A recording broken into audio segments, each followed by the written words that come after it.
Halo,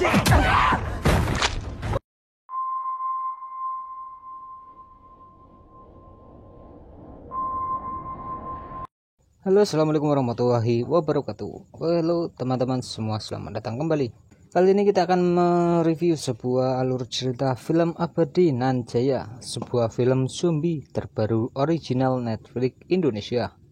Ada yang request ke saya buat bahas film ini. Nah, maka dari itu hari ini kita akan mereview cerita film Abadi Nan Jaya. Seperti apakah cerita dari filmnya? Film ini dibuka di sebuah pabrik bernama Wani Waras yang memproduksi banyak jamu. Lalu adegan berpindah ke acara hajatan sunatan Pak Lurah.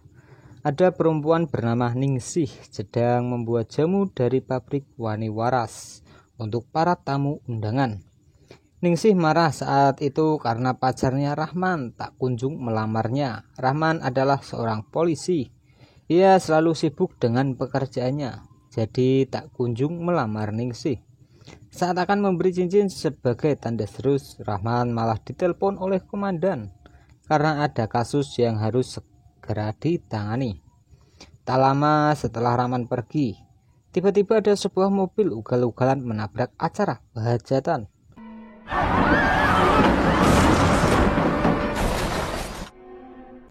Para warga sontak marah. Mereka mengecek mobil sopir dari mobil tersebut. Mereka pikir sopirnya sedang mabuk, tapi ternyata itu sudah berubah menjadi zombie dan seketika menggigit para warga yang ada di sana.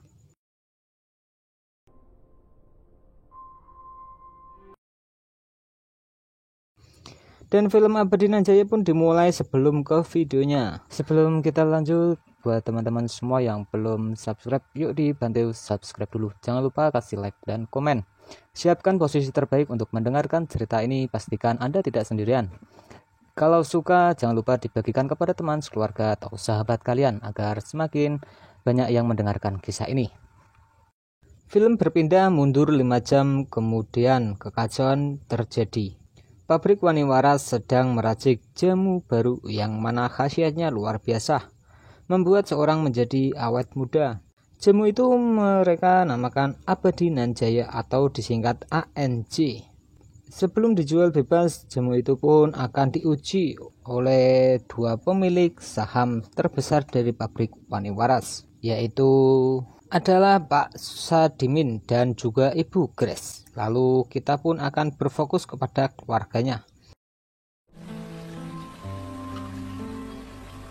Pak Sadimin memanglah sudah tua, tetapi ia kaya raya dan juga punya istri muda. Namanya adalah Karina. Pak Sadimin punya 2 anak dari istri pertamanya yang sudah meninggal dunia. Mereka adalah Kenes dan juga Bambang. Kenes sudah menikah dengan laki-laki bernama Rudi. Bahkan mereka sudah punya anak yaitu adalah Raihan. Sementara Bambang dia masih jomblo karbitan. Belum punya kerjaan, hidupnya pengangguran dan asik main game sambil koloran. Wah, persis tuh. Pada saat ini tidak bisa dipungkiri kondisi Pak Sadimin sudahlah tua. Sudah waktunya bagi ia untuk pensiun dan ia pun berniat untuk menjual pabrik Wani Waras. Alasan ia menjual pabrik itu karena ia rasa selama berpuluh-puluh tahun usaha jamunya tidak ada kenaikan yang signifikan dan terlihat biasa-biasa saja. Jika pabriknya dijual, maka uangnya bisa ia berikan untuk istri mudanya serta kedua anaknya. Oke, Rod, biar kita juga cepat beres. Oke. Sementara itu, kehidupan rumah tangga Kenes dan Rudi sedang tidak baik-baik saja. Rudi ketahuan selingkuh dan Kenes akan menggugatnya cerai. Kebetulan mereka butuh uang. Setelah cerai nanti, Kenes ingin buka usaha. Jadi ia tidak akan hidup bergantung lagi dari Rudi. Lalu dapat membesarkan Raihan dengan seorang diri. Maka dari itu mereka pun datang ke rumah Pak Sadimin agar mendapatkan bagian uang dari hasil penjualan pabriknya.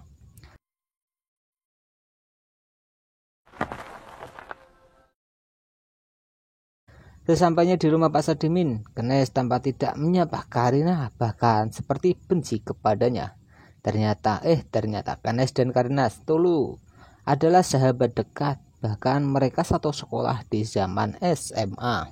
Namun Ganesh sekarang membencinya sebab Karina malah menikah dengan bapaknya sendiri. Ganesh rasa Karina hanya mengincar warisan harta milik bapaknya.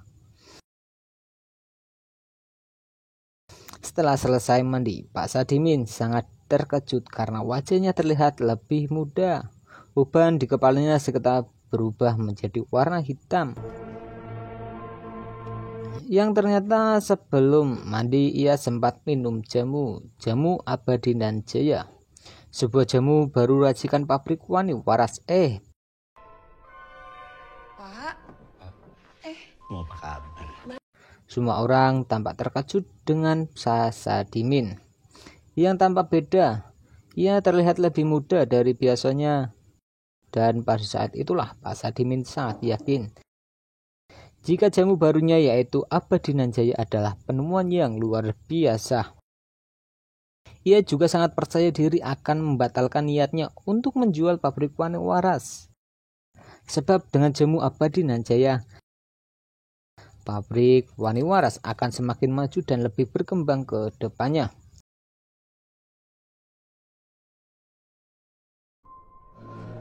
Ini jamu baru. Hal ini membuat semua keluarga menjadi kecewa karena mereka berharap pabrik itu tetap terjual dan laku. Mereka pun mendapatkan uang. Kalian pernah nggak menghargai jerih payah Bapak? Membangun Wani Waras dari nol. Di tengah perdebatan itu, seketika aneh terjadi. Pak Sadimin merasakan sesuatu tak lazim pada tubuhnya dan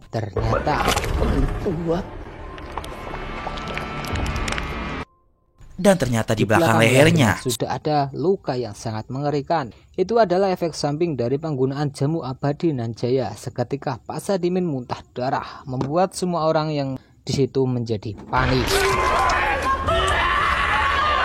Saat Pak Sadimin pingsan karena minta Mos Surti, pembantu di rumah ini, untuk memanggilkan Pak Pardi, si supir, agar membawa Pak Sadimin ke rumah sakit. Namun saat itu si kecil Raihan melihat sesuatu yang aneh, di mana mereka melihat banyak bolong-bolongan menyebar di kulit Pak Sadimin. Lalu tiba-tiba dia bangkit layaknya seperti zombie. Pak Sadimin seketika menyerang keluarganya. Ia terlihat seperti sosok yang haus akan darah dan berusaha menggigit siapapun yang ada di dekatnya. Kebetulan Pak Pardi di rumah ini datang. Namun nahas ia langsung digigit oleh Pak Sadimin. Sementara itu sopir lainnya yang bernama Pak Aris diserang juga oleh Pak Sadimin. Wajahnya pun dilumuri oleh banyak darah.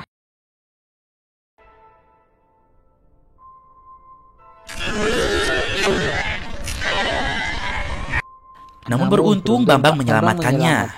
Tapi nahas ia pun berujung dikejar juga. Saat itu Pak Bambang sudah terpojok dan dengan terpaksa Pak Bambang menembak bapaknya sendiri.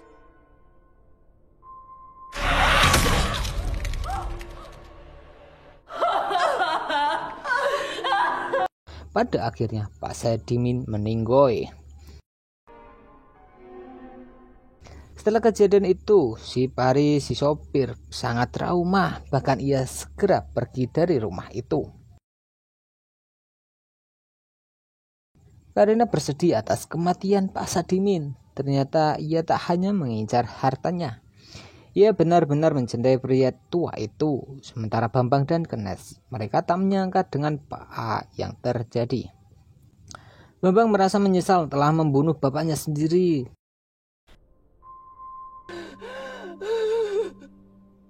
Tak lama dari itu, ketegangan terjadi kembali di mana Pak Pardi, sopir yang digigit pertama kali oleh Pak Sadimin, sudah berubah menjadi zombie. Astagfirullah. Sama seperti film zombie lainnya, siapapun yang terkena gigitan maka ia akan berubah menjadi zombie juga. Pardi langsung menyerang mereka karena berusaha melawan dengan menendang tubuh Pardi. Lalu seketika Pardi menggigit Imah, salah satu pembantu di rumah ini.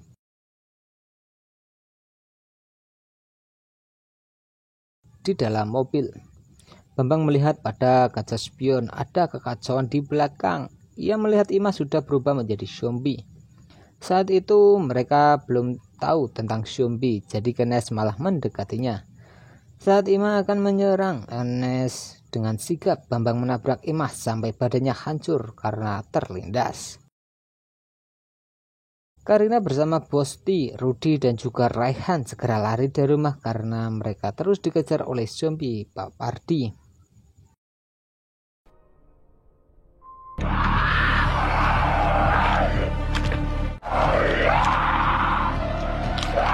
Sementara itu, Kenes dan Bambang mulai sadar ada yang tidak beres. Mereka segera masuk ke rumah untuk mengecek keadaan si Raihan. Namun saat itu Kenes menemukan Raihan anaknya ataupun Rudi suaminya sudah tidak ada di rumah. Rudi? Mereka malah bertemu dengan zombie Bisuji. Mereka pun segera berlari berusaha menyelamatkan diri saat akan menuju mobil. Mereka melihat mayat Pak Imah yang terlindas tadi sudah landai. Ternyata sekarang dia sudah berubah menjadi zombie setengah badan. Sementara Pak Aris, sopir yang kabur dari rumah tadi, ternyata ia pun sudah tergigit atau mungkin terminum darah dari Pak Sarmadi, membuat dirinya terjangkit oleh virus zombie.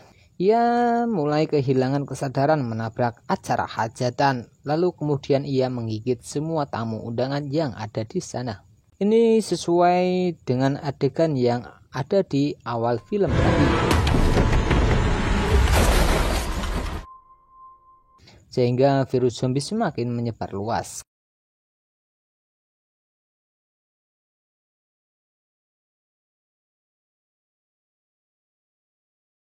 Karina, Bisurti, Rudi, dan Raihan berlari mendekati area hajatan. Di sana ada sebuah mobil pick-up hitam, namun mereka tak bisa menaikinya karena tak ada kunci. Zombie Party pun datang. Ia mencium bau manusia di sana. Mereka bersembunyi di balik mobil pick-up itu, sementara Mbak Surti dan Raihan bersembunyi di bawah mobil. Namun pada akhirnya mereka ketahuan juga.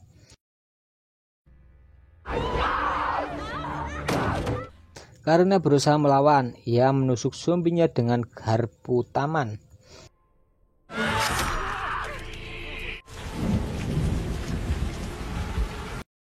Tidak lama turun hujan dan seketika zombie itu pun terdiam sulur.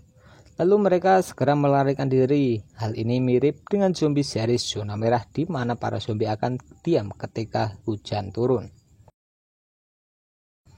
Kenes dan Bambang sudah melarikan diri dengan mobil ke daerah pemukiman warga. Kenes menelpon Rudi. Rudi berkata mereka ada di sekitar acara hajatan dan Kenes akan menyusul ke sana. Saat itu Raihan dan yang lain akan bersembunyi di sebuah rumah kosong selama mereka menunggu Kenes datang dengan mobilnya. Namun sebelum masuk ke dalam rumah, Pak Basurti diserang oleh kelompok zombie Paris, sehingga pun ia tak bisa diselamatkan. Ken sudah ada di dekat rumah tempat Rudi berlindung. Ia melihat rumah itu dikepung oleh banyak zombie. Ia pun menekan klakson dan ternyata suara bising menarik perhatian para zombie, sehingga saat itu para zombie menghampiri mobil Kenes dan Bambang di rumah itu. Rudi, Raihan, dan Karina mengisi amunisi dulu. Mereka minum dan juga makan apapun yang ada di sana supaya kuat menghadapi musibah ini. Setelah keadaan lumayan aman, mereka pun keluar dari rumah itu. Lalu mereka berniat akan menaiki mobil yang ditumpangi oleh Paris. Tapi nahas, mobil itu sudah rusak parah seluruh. Mereka pun berujung dikejar-kejar oleh zombie, dan ternyata itu adalah zombie Masuri.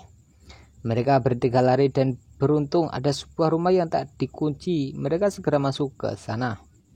Namun saat itu Rudy tidak masuk. Ia akan menyerang zombie Mbak Surti dulu. Lalu kemudian ia masuk ke dalam rumah. Namun dalam keadaan berlumuran darah.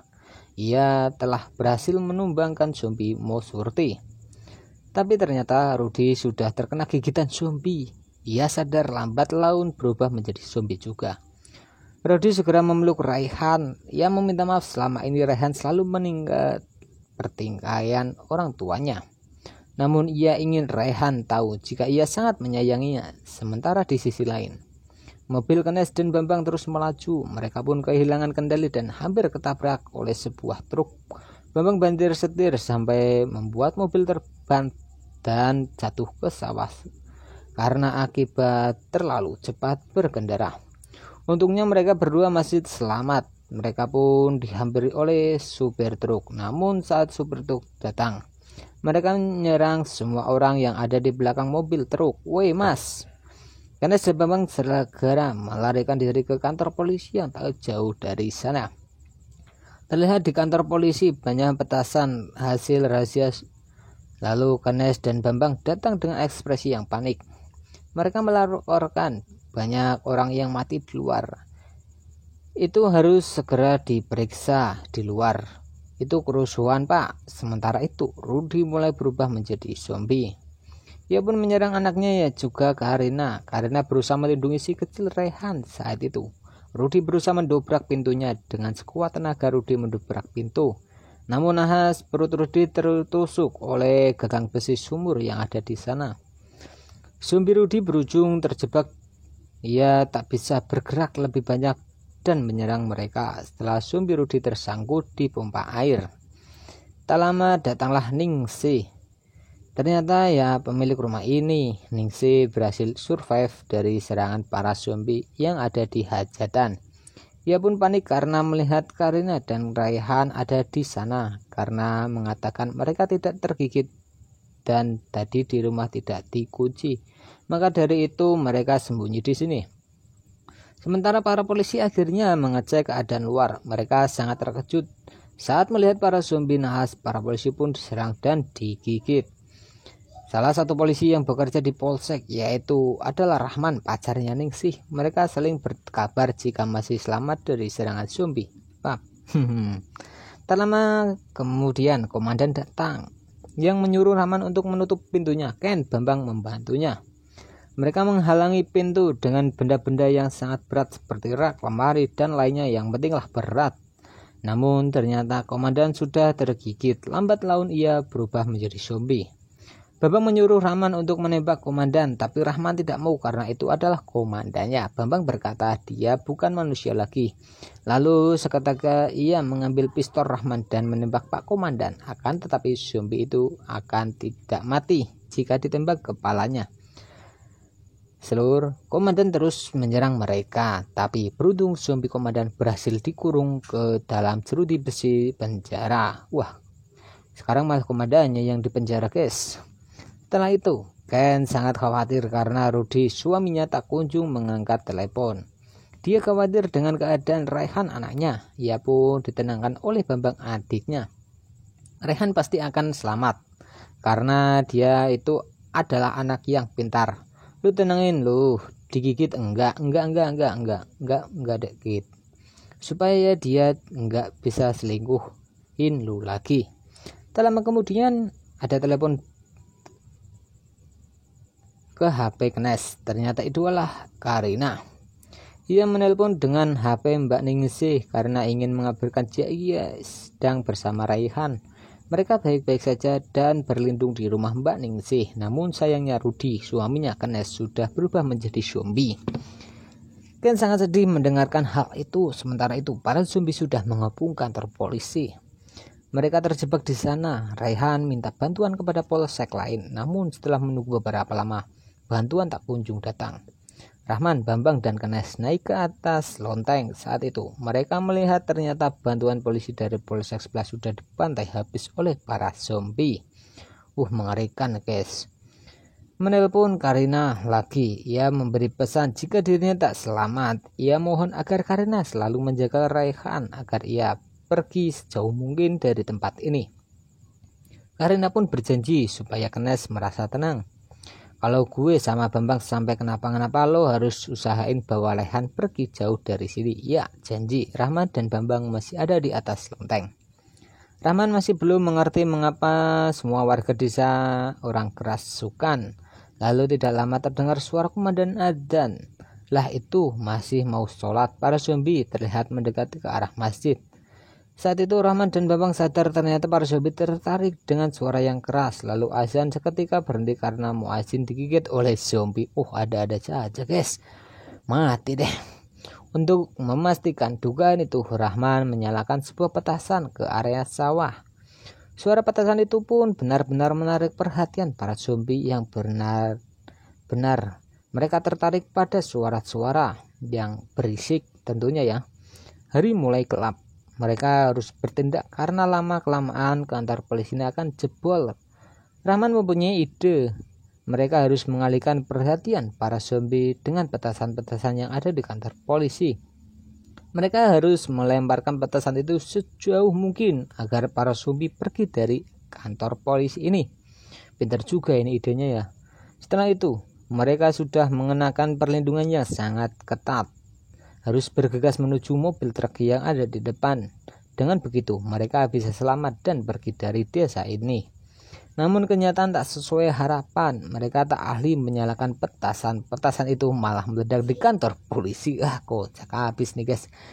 Membuat para zombie semakin mendekat ke dalam. Kemudian mereka mencoba lagi. Kali ini pakai mercon dan beruntung ledakannya berhasil melesat ke arah yang jauh. Membuat para zombie pergi dari kantor polisi. Mereka bertiga akhirnya bisa keluar, namun zombie sudah terlalu banyak. Mereka diserang oleh zombie dari arah depan. Beruntung mereka semua sudah diberitahu oleh Rahman bagaimana cara menembakkan. Bang, kesini bang. Tetapi tetap saja jumlah mereka sangat banyak sehingga Kenes dan Bambang Rahman berujung terkepung di sana. Para zombie berusaha menggigit, tapi untungnya mereka pakai pelindung tapi tidak terkena gigitan. Rasanya seperti sudah tak ada harapan lagi. Tapi tiba-tiba seketika turun hujan dengan sangat deras membuat zombie diam dan juga tenang. Ada ya zombie takut sama hujan, cuma di sini kah atau di yang lain? Di sisi lain di rumah Ningsih, mereka melihat para zombie juga diam karena suara air hujan. Itu adalah kesempatan mereka untuk kabur. Ningsih segera mengeluarkan motornya dan mereka akan kabur menggunakan itu. Ketika akan kabur, tiba-tiba zombie Rudy berhasil lepas dari gegangan besi. Namun untungnya mereka berhasil kabur dan melaju dengan motornya sangat cepat. Sementara itu mereka bertiga berusaha menuju truk. Tetapi tiba-tiba hujan seketika mereda membuat zombie agresif kembali. Bambang dan Rahman berusaha menahan sementara Kenes langsung bergegas ke dalam mobil truk lalu menyalakan klakson agar mengalihkan perhatian para zombie sehingga dan Bambang dapat melarikan diri lewat sawah. Ningsih, Karina, Raihan melaju dengan motornya, tapi nahas motor mogok di tengah jalan. Melihat mereka bertiga dari kejauhan, saat itu para zombie akan menyerang mereka. Kenes pun membiarkan hal itu. Ia membuka jendela mobil dan meledakkan mercon. Hal itu pun berhasil mengalihkan perhatian para zombie sehingga mereka bertiga dapat selamat. Pada akhirnya Kenes pun berhasil ketemu lagi dengan anak kesayangannya. Namun mereka pun tak dapat tenang karena teror para zombie terus menghantui. Mereka segera naik mobil truk dengan nekat. Karina akan mengendarai truk itu. Ia pun melaju dengan kecepatan yang sangat tinggi, menabrak para zombie yang berusaha menghampiri. Namun karena terlalu cepat, nahas remnya menjadi blong karena banting setir hingga akhirnya menabrak kantor polisi. Kantor polisi runtuh, tetapi mereka semua selamat. Di sana sudah ada Rahman Bambang yang sudah menunggu, tapi nahas Bambang terkena tabrakan. Kakinya tersebit oleh reruntuhan. Mereka berusaha mengangkat Bambang, tapi sayangnya tidak bisa. Bambang terjebak di sana, sementara Rahman akhirnya ia bertemu dengan Ningsih, pacarnya. Tetapi ia harus menembaki para zombie yang mulai masuk kantor polsek. Yang mana lewat pintu utama, para zombie mulai menyerbu polsek. Mereka bisa masuk lewat celah mobil dan Bambang segera menembakinya. Bahkan saat itu ada zombie Rudy dengan nekat keras menembaknya, tetap di bagian kepala. Hingga di situ Hingga di satu titik Bambang menyuruh Kenes, Karina dan Raihan untuk pergi dari sini. Yang sadar tak akan bisa berlari lagi dan akan hanya menjadi beban mereka. Bambang akan mengorbankan diri sendiri. Ia meminta mereka untuk pergi sejauh mungkin. Sementara itu, Ningsih sangat ketakutan. Ia berjalan mundur dan tak sadar di balik jeruji besi malah ada zombie Pak Komandan. Hingga akhirnya Ningsih tergigit oleh zombie. Wah, kasihan juga guys.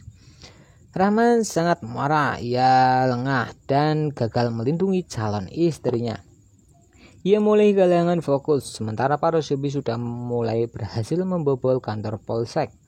Rahman berujung digigit juga oleh para zombie, tepat di samping Ningsih. Di momen ini, Rahman memberikan cincin yang sempat tertunda untuk Ningsih. Ia akan selalu mencintai Ningsih sampai kapanpun itu terjadi. Mereka pun meregang nyawa dengan keadaan berpegangan tangan dan saling mencintai. Sungguh sangat ironi. Di samping itu, Bambang melihat ada minyak bocor dari mobil truk. Ia akan membuat ledakannya sangat besar menggunakan petasan agar para zombie di kantor polsek musnah semuanya. Beruntung Kenes, Karina dan Raihan sudah ada di luar polsek karena tidak lama kemudian terjadi sebuah ledakan yang luar biasa. Kantor polisi pun habis terlelap. Si jago merah bersama dengan para zombie tentunya dengan diiringi suara kembang api yang sangat meriah. Raihan akan kabur dengan motornya yang tersedia di sana. Namun sebelum itu Ken sadar tangannya sudah tergigit oleh zombie. Naas, Ken tak dapat ikut kabur bersama mereka. Ia minta maaf kepada anaknya karena harus meninggalkannya. Kenes pun minta maaf kepada Karina agar selalu menjaga Raihan karena sudah berjanji kepadanya. Karina dan Raihan segera pergi dengan motornya, sementara Kenes ia menyalakan petasan memancing perhatian para zombie agar mereka tidak mengganggu perjalanan Karina dan anaknya. Sebelum dihampiri oleh para zombie, Kenes malah menembakkan diri sendiri agar ia tidak tergigit oleh virus dan berubah menjadi zombie. Kenes dan Raihan pergi sejauh mungkin. Entah kemana mereka akan pergi. Apakah masih ada tempat aman yang tak ada zombie? Mungkin di luar kota ataupun ke luar negara, pikir Karina. Akan tetapi di kota Jakarta, Jamu Abadinan Jaya sudah sampai ke apartemen milik Bu Grace, pemilik saham nomor kedua di pabrik Wani Waras. Ia pun akan menuju bandara bersama suaminya karena ada cara penting, namun ternyata dia pun sudah minum jamu ANJ dan pastinya ia terjangkit virus zombie. Bisa hilang geriponya enggak ada uban, kemudian menyebar virusnya ke bandara dan seluruh warga yang ada di Jakarta.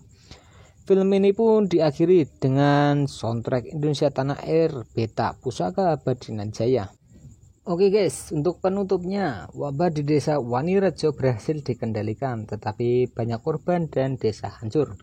Keluarga Sadimin yang selamat harus menerima konsekuensi dari ambisi keabadian ayahnya. Untuk pesan moralnya, film ini ditutup dengan tema bahwa keabadian yang dicari adalah kutukan dan yang tersisa adalah penyesalan. Para penyintas berhasil keluar dari desa, namun adegan penutup menunjukkan satu atau beberapa zombie berhasil menyelinap keluar. Misalnya mengikuti mereka di jalan raya atau sudah ada di jamu yang dikirim keluar desa. Ini mengisyaratkan bahwa wabah belum benar-benar berakhir dan menyebar ke kota. Buat teman-teman semua, jangan lupa klik tombol like, komen, dan subscribe. Untuk yang request bisa langsung tulis di kolom komentar. Assalamualaikum warahmatullahi wabarakatuh.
Assalamualaikum warahmatullahi wabarakatuh. Selamat datang di Dongeng Horor Digital.